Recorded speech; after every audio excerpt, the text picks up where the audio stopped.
কোথায় আছে এটা, দলিলটা নোট করে নেন। তিরমিজি শরীফ 156 নম্বর পৃষ্ঠা, মিশকাত শরীফ 99 নম্বর পৃষ্ঠা, ইবনে মাজাহ 99 নম্বর পৃষ্ঠা, মিশকাত শরীফ 114 নম্বর পৃষ্ঠা।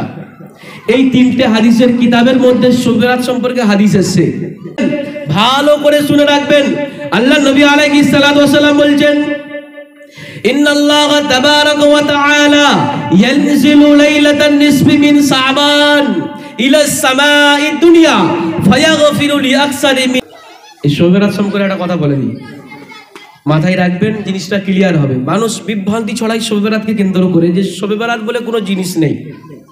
সমাজে মানুষ আছে কি নেই? আছে।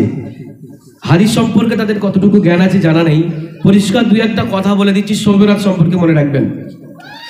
শবে বরাত সম্পর্কে সমাজে 3 ধরনের মানুষ পাওয়া যায়। কয় ধরনের?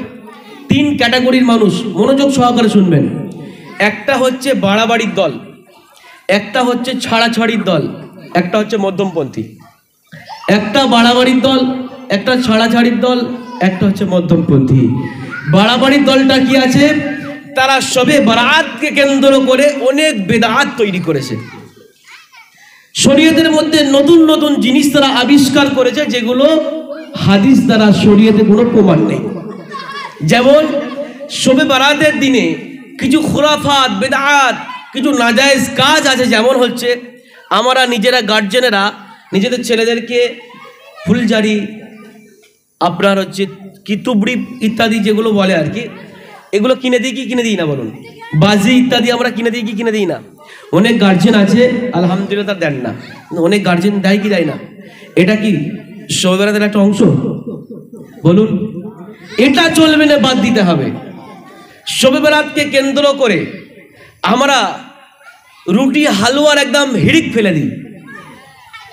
সারা বছর কোনো আমাদের গন্ত নাই, কিন্তু শবে বরাতকে কেন্দ্র করে যেন অনুষ্ঠান চলছে। এর বাড়িতে তুই দিয়াই, তার বাড়িতে তুই দিয়াই, ওর বাড়িতে তুই দিয়াই। শবে বরাতের সাথে রুটি হালুয়ার কোনো সম্পর্ক নেই। রুটি হালুয়া খেতে নিষেধ করছি এরকমটা না, কিন্তু শবে বরাতের সাথে রুটি হালুয়ার কোনো সম্পর্ক নেই।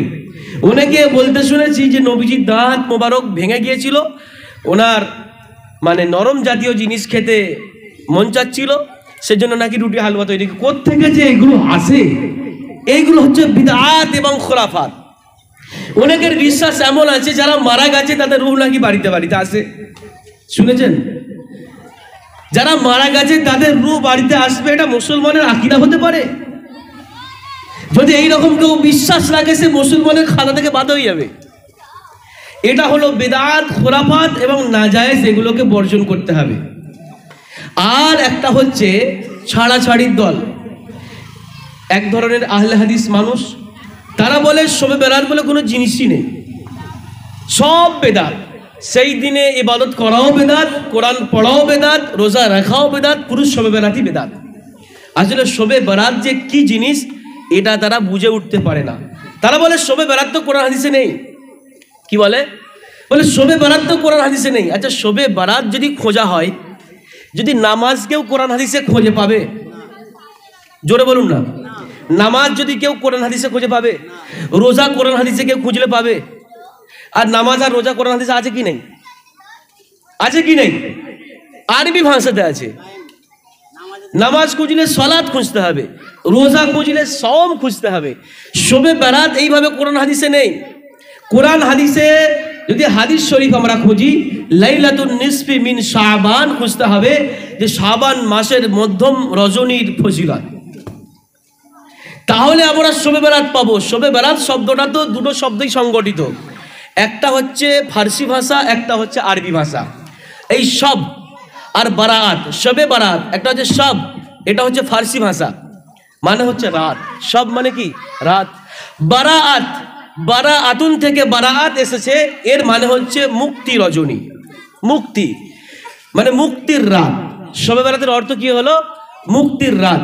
তাহলে একটা ফার্সি ভাষা, একটা আরবি ভাষা। কোরআনে ফার্সি ভাষা আছে, হাদিসে ফার্সি ভাষা আছে। তাহলে হাদিসে যদি আমরা শবে বরাত খুঁজি, যেমন আমরা সালাত খুঁজবো নামাজের জন্য, আমরা রোজার জন্য সওম খুঁজবো, শবে বরাতের জন্য আমাদেরকে খুঁজতে হবে লাইলাতুন নিসফি মিন শাবান। যারা বলছে শবে বরাত সম্পর্কে কিছু নাই, তাদের বড় বড় আলেম কিতাব লিখে গেছেন। যেমন নাসিরউদ্দিন আলবানী বলে তাদের একজন বড় আলেম আছেন, তিনি একটা অধ্যায় কায়েম করেছেন কিতাবের মধ্যে, বাবু মা সাহাফি লাইলাতুন নিসফ, শবে বরাত সম্পর্কে সহিহ হাদিস একটা অধ্যায় কায়েম করেছেন। বিভিন্ন সাহাবে কেরামের নাম নিয়েছেন যে এরা হলো শবে বরাতের পক্ষে। আচ্ছা, 3 নম্বরে কি বললাম? মধ্যমপন্থী।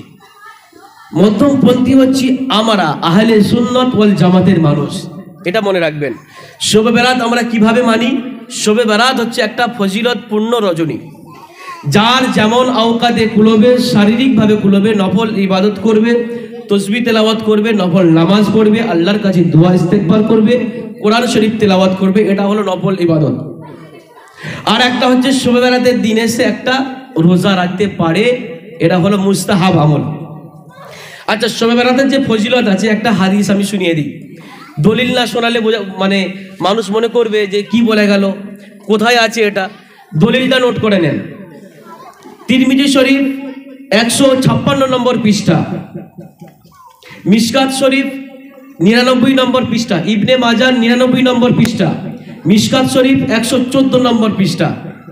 এই 3টে হাদিসের কিতাবের মধ্যে শবে বরাত সম্পর্কে হাদিস এসেছে। একদা আম্মা জান আয়েশা সিদ্দিকা রাদিয়াল্লাহু তাআলা আনহা আল্লাহর নবীকে নিজের পাশে শুয়ে থাকতে পেলেন না রাত্রিরে। তিনি বের হলেন, বের হয়ে জান্নাতুল বাকির দিকে গেলেন। দেখলেন যে আল্লাহর নবী আলাইহিস সালাতু ওয়াস সালাম কবর জিয়ারত করছেন। আল্লাহর নবী যখন আম্মা জান আয়েশা সিদ্দিকা রাদিয়াল্লাহু তাআলা আনহাকে দেখলেন, তখন আল্লাহর নবী বলছেন, ওগো আয়েশা, তুমি কি মনে করেছো আল্লাহ রসুল তোমার উপরে জুলুম করবে? আম্মা জান আয়েশা বললেন, ইয়া রাসূলুল্লাহ হাবিবাল্লাহ, আমি এমনটা কখনো ভাবিনি। আমি হয়তো ভেবেছি আপনি হয়তো অন্য কোনো স্ত্রীর কাছে গেছেন। আল্লাহর নবী সাল্লাল্লাহু আলাইহি ওয়াসাল্লাম তখন যে কথাটা বলেছিলেন ভালো করে শুনে রাখবেন। আল্লাহর নবী আলাইহিস সালাতু ওয়াসাল্লাম বলছেন, ইন্নাল্লাহা তাবারাকা ওয়া তাআলা ইয়ানজিলু লাইলাতান নিসফি মিন শাবান ইলা সামাঈদ দুনিয়া ফায়াগফিরু লিআকসারি মিন আদাদি শা'রি গানামি কলবিন। আল্লাহ নবী আলাইহিস সালাতু ওয়াসাল্লাম ওনার স্ত্রী আম্মা জান আয়েশা সিদ্দিকা রাদিয়াল্লাহু তাআলা আনহাকে বলছেন, ওগো আয়েশা, তুমি কি জানো আজকের রাতটা কত বড় ফজিলতপূর্ণ গুরুত্বপূর্ণ রাত? ইন্নাল্লাহা তাবারাকা ওয়া তাআলা ইয়ানজিলু লাইলাতান নিসফি মিন শাবান। আল্লাহ রাব্বুল আলামিন এই রাতে প্রথম আসমানে চলে আসেন। কোন আসমানে? কোন আসমানে? প্রথম আসমানে। কটা আকাশ? আসমান কটা? খালাকা সাবআ সামাওয়াত, সূরা মুলকের মধ্যে আছে, তাবারাকাল্লাযী বিয়াদিহিল মুলক ওয়া হুয়া আলা কুল্লি শাইইন কাদির। এই সূরা মুলকের মধ্যে আছে আল্লাযী খালাকা সাবআ সামাওয়াত। কটা আসমান? 7টা আসমান। তাহলে আল্লাহ পাক কোন আসমানে আছেন? প্রথম আসমানে। আল্লাহ পাক প্রথম আসমানে চলে আসেন। কাকে বলছেন? আল্লাহর নবী নিজের স্ত্রীকে বলছেন, আমাদের মা আম্মা জান আয়েশা সিদ্দিকা রাদিয়াল্লাহু তাআলা আনহাকে, ওগো আয়েশা, তুমি কি জানো আজকের রাতটা কত বড় ফজিলতপূর্ণ গুরুত্বপূর্ণ রাত? ইয়ানজিলু লাইলাতান নিসফি মিন শাবান, যে রাতের মধ্যে আল্লাহ রাব্বুল আলামিন প্রথম আসমানের মধ্যে চলে আসেন। ফায়াগফিরু, সমস্ত মানুষকে ক্ষমা করে দেন। লিআকসারি গানামি শাআবি কাইব কালবিন, যে বানু কালব গোত্র একটা ছিল আরবের মধ্যে, বানু কালব, তারা অধিক পরিমাণে ছাগল তারা পালন করত। আর তাদের ছাগলের পশু মানে লোম অনেক অধিক হতো। তা আল্লাহ নবী সাল্লাল্লাহু আলাইহি ওয়াসাল্লাম ওই বানু কালব গোত্রের ছাগলের লোমের সাথে তুলনা দিয়ে বলছেন যে বানু কালব গোত্রের ছাগলের গায়ে যত পশম এবং লোম আছে, তাদের থেকে অধিক পরিমাণে রব্বুল আলামিন আজকের রাতে নিজের বান্দাদেরকে ক্ষমা করে দেন। বলুন না সুবহানাল্লাহ।